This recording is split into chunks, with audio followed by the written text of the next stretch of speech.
At 11:47 on a freezing Tuesday night, Marcus Reed stood outside a closed gas station in Dayton, Ohio, and emptied his pockets onto the hood of his old Honda Civic. $3.17 in coins, a wrinkled $5 bill, and one $20 bill. That was everything he had left. His phone battery was at 6%. His gas gauge was sitting below empty. His apartment rent was 12 days overdue. His bank account had been frozen because of an overdraft he couldn't cover. And the next morning, his landlord had told him he would have to leave. Marcus stared at the $20 bill. He could use it for gas. He could buy food. He could put it toward a cheap motel. Or he could do something completely different. Something that sounded ridiculous. Something that might fail. Something nobody around him would understand. He folded the $20 bill in half. Then he looked at his reflection in the dark window of the gas station. "You have two choices," he whispered. "Survive tonight, or start changing your life." He had no idea that the decision he made in the next 5 minutes would eventually turn that $20 bill into the first investment in a business worth millions. But the money wasn't what changed his life. The decision did. My name is Marcus Reed. I'm 34 years old. And if you're watching this, because you're struggling right now, I want you to hear something before this story begins. You don't need to have everything figured out. You don't need a perfect plan. You don't need rich parents. You don't need a huge bank account. Sometimes all you need is enough courage to make one better decision than the one you made yesterday. I learned that on a night when I had exactly $20 left. But my story didn't begin there. It began much earlier. It began with my father. My father, James Reed, worked construction his entire life. He wasn't rich. He didn't own a company. He didn't drive an expensive truck. He wore the same brown work boots until the soles practically disappeared. But he was the hardest working man I'd ever known. When I was 7, I asked him why he worked so much. He was sitting at our kitchen table after a 12-hour shift. His hands were covered in dust. He looked exhausted. But he smiled. Because somebody has to build the things other people depend on. I didn't understand. "What do you mean?" He pointed toward the window. "See that house?" "Yes. Someone built it." He pointed toward the road. "That bridge?" "Yes. Someone built that too." Then he tapped his chest. "Never be ashamed of honest work, Marcus." I never forgot that. My mother, Angela, worked at a hospital cafeteria. She came home smelling like coffee and disinfectant. Together, my parents raised me and my younger sister, Jasmine. We didn't have much, but we had dinner together. We had Christmas. We had birthday cakes. We had laughter. And we had rules. My father had one rule I hated as a teenager. If you break something, fix it. At 16, I thought he meant broken windows. Later, I understood he meant life. If you make a mistake, take responsibility. If you hurt someone, apologize. If you fail, get back up. If you don't know something, learn. My father never gave me money to solve my problems. He gave me tools. At 19, I wanted to become an architect. I loved drawing buildings. I spent hours sketching houses, offices, restaurants, anything I could imagine. My father encouraged me. "You've got a good eye," he said. I applied to college. I got accepted. And then reality arrived. We couldn't afford it. My parents had saved some money, but my mother's medical bills from a surgery had eaten most of their savings. I received financial aid. Still, I needed more. So I took out loans. I worked nights. I studied during the day. For the first time in my life, I felt like I was building something for myself. Then, during my second year, my father got sick. It started with chest pain. He ignored it. He always ignored things. "It's heartburn," he said. My mother wasn't convinced. One night, she drove him to the emergency room. I got the call at 2:13 in the morning. I still remember the sound of my mother's voice.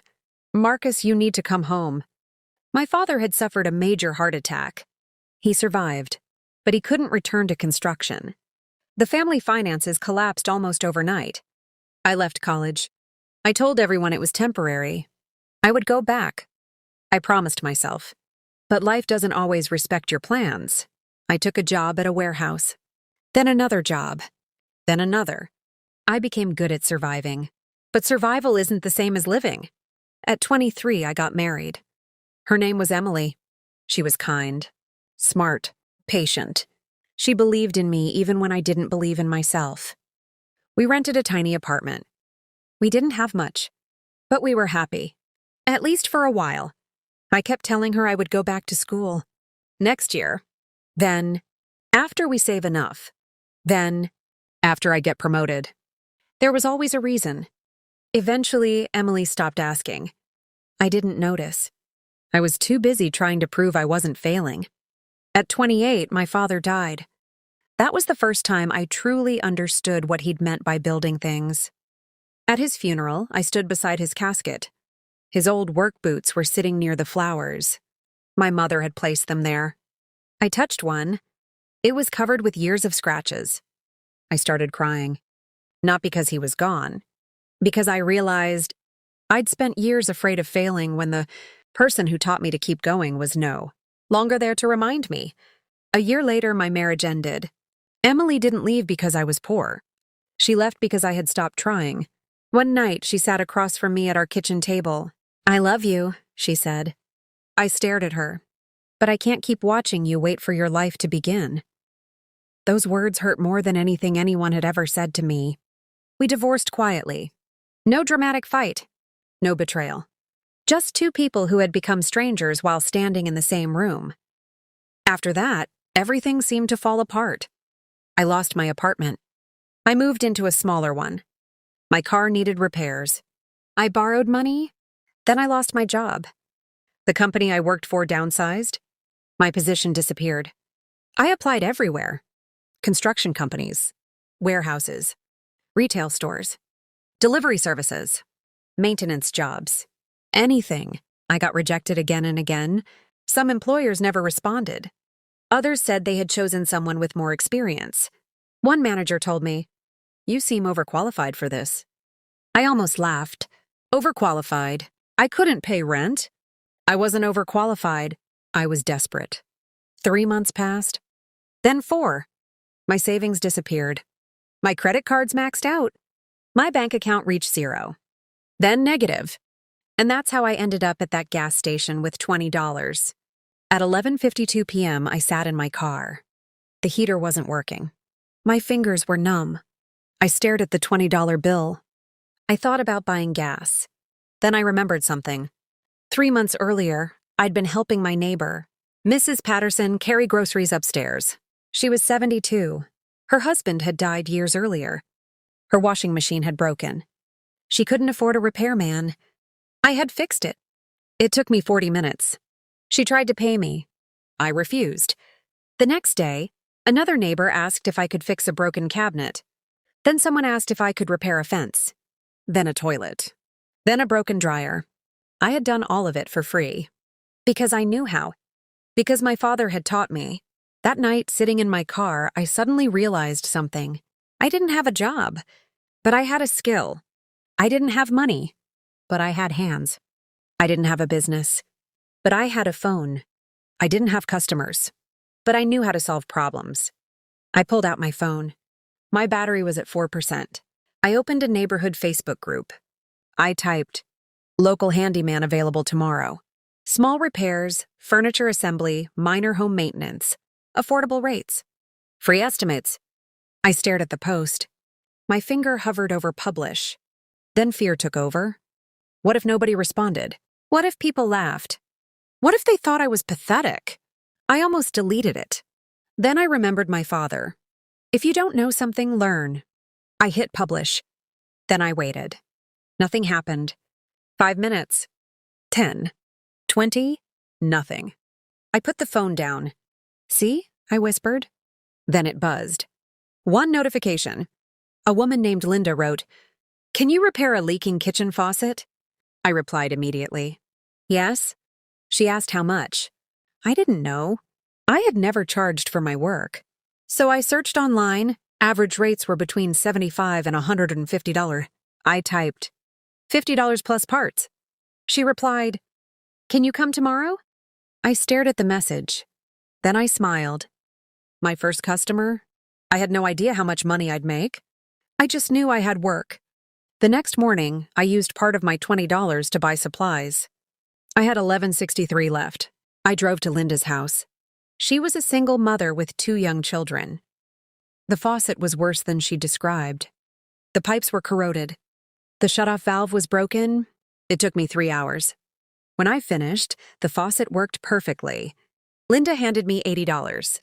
I looked at the money. That's too much. She shook her head. No. You said 50. You saved me from calling a plumber. She smiled. Keep it. I drove home with $91.63. It wasn't much, but it felt enormous. Because for the first time in months, I hadn't received money because someone felt sorry for me. I had earned it. That feeling was different. I made another post. Then another. I asked every customer for a review. Some said yes. Some ignored me. One customer complained. Another refused to pay. A third accused me of damaging something I hadn't touched. I wanted to quit, but slowly the work increased. 1 job became 2, 2 became 5, 5 became 10. Within 3 months, I was making more from small repairs than I'd made at my old job. But there was a problem.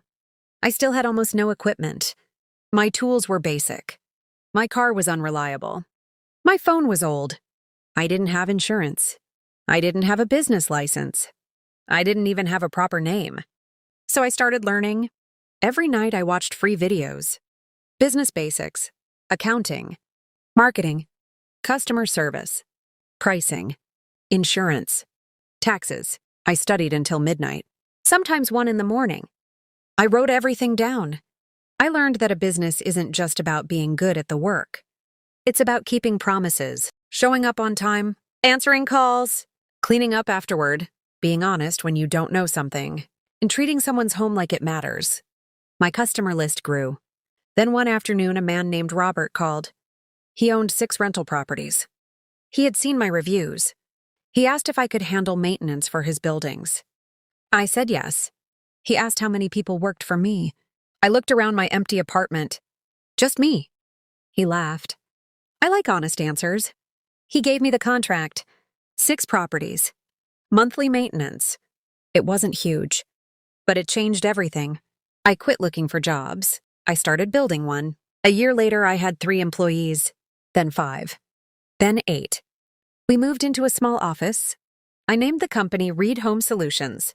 The logo was simple, a house with a small hammer underneath it. My sister Jasmine helped with the bookkeeping. My mother kept bringing food to the office. She still worried about me. Every time I told her things were going well, she'd say, "Don't forget to sleep." I laughed. I learned from Dad. She smiled. Then she'd say, "Your father would be proud." I wanted to believe that. But success didn't happen overnight. There were setbacks. Big ones. One winter, a major client refused to pay a $38,000 invoice. We had employees to pay, suppliers to pay, insurance, rent. For 3 weeks, I barely slept.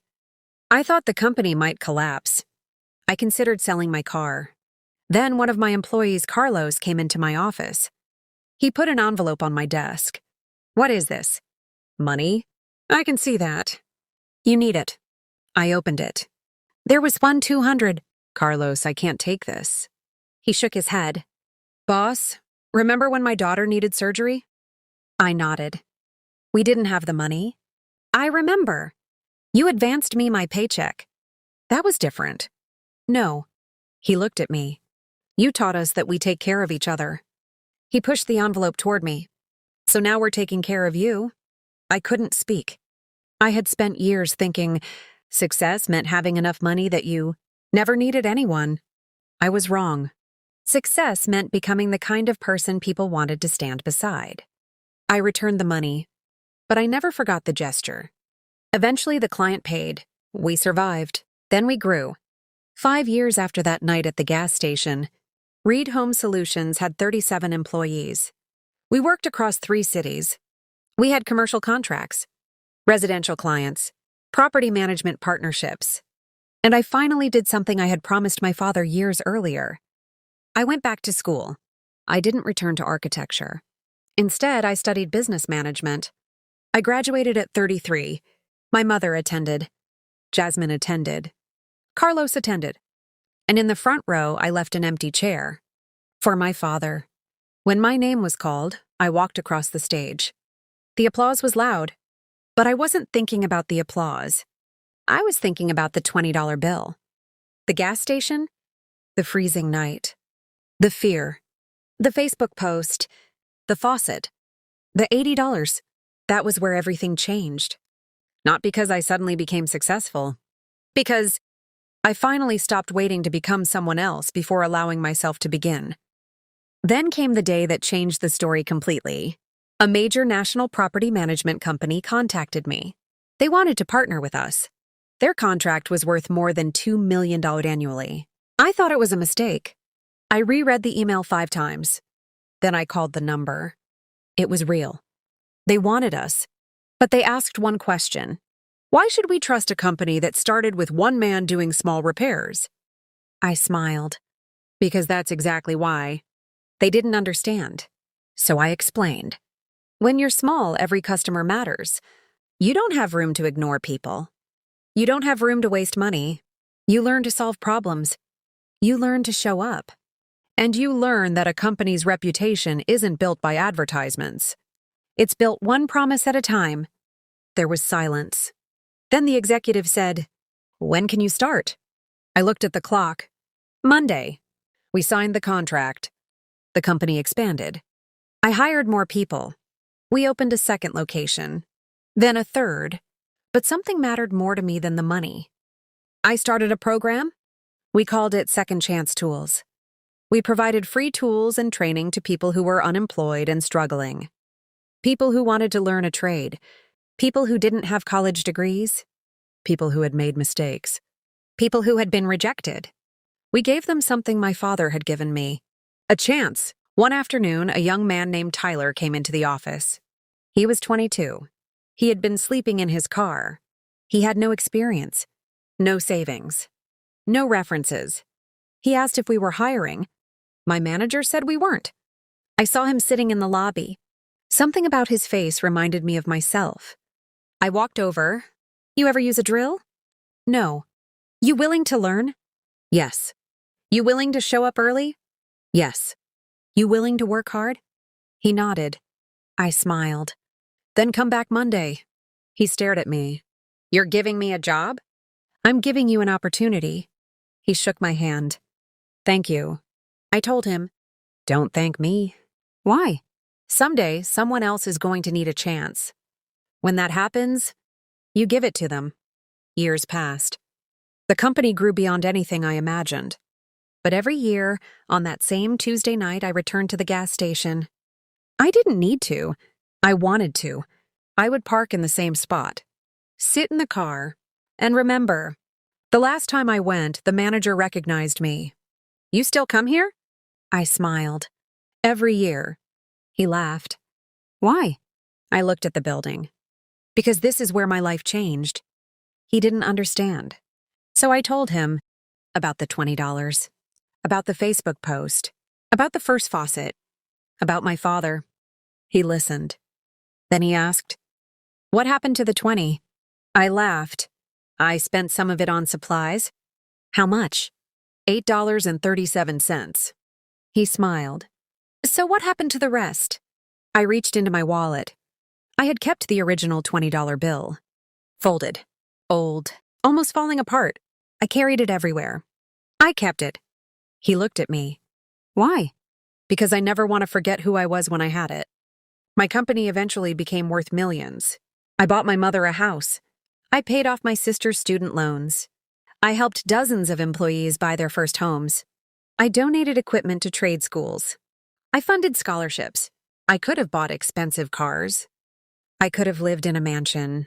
Instead, I kept the same old workbench my father had built in our garage. I kept his boots. I kept his hammer. And I kept the $20 bill. Because money wasn't the miracle. The miracle was that I finally stopped using my lack of money as an excuse to stop. Believing in myself. I used to think successful people had something I didn't. Connections. Confidence. Money. Luck. But after building a company from nothing, I realized something. Most people don't need a miracle. They need a beginning. One decision. One phone call. One application. One conversation. One attempt. One rejection they survive. One more morning when they get out of bed even though yesterday didn't work. Your first step doesn't have to be impressive. It just has to be real. One evening, years later, I was sitting in my office when my assistant told me someone was waiting outside. Who? A woman named Emily. My heart stopped. My ex-wife. I hadn't seen her in years. She walked into the office. She looked almost exactly the same. Older, softer, but familiar. We sat across from each other. She smiled. I've been following what you've built. I nodded.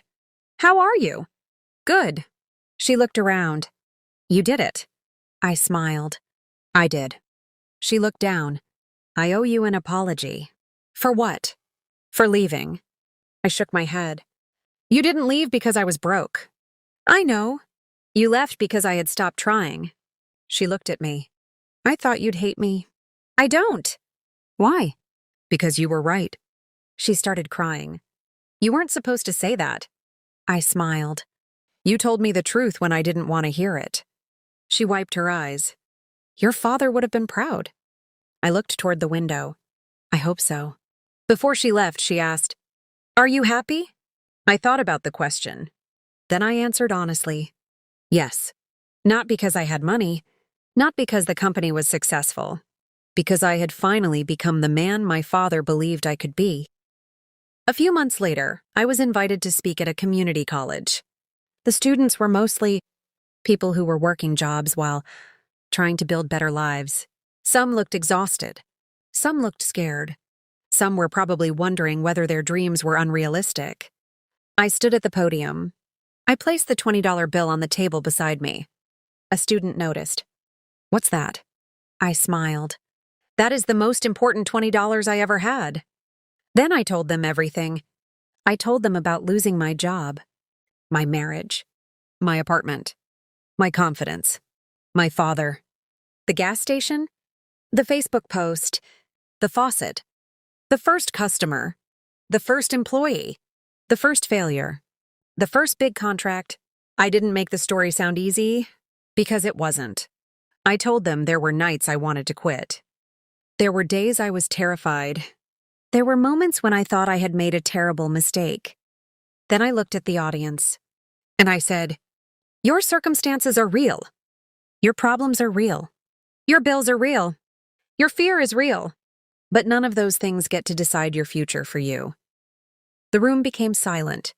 You may have $20, or $200, or nothing, but don't confuse what you have today with what you're capable of building tomorrow. Someone in the front row began crying. I continued. Your first step might look small. It might look ridiculous. It might be embarrassing. Do it anyway, because nobody builds a new life in one giant leap.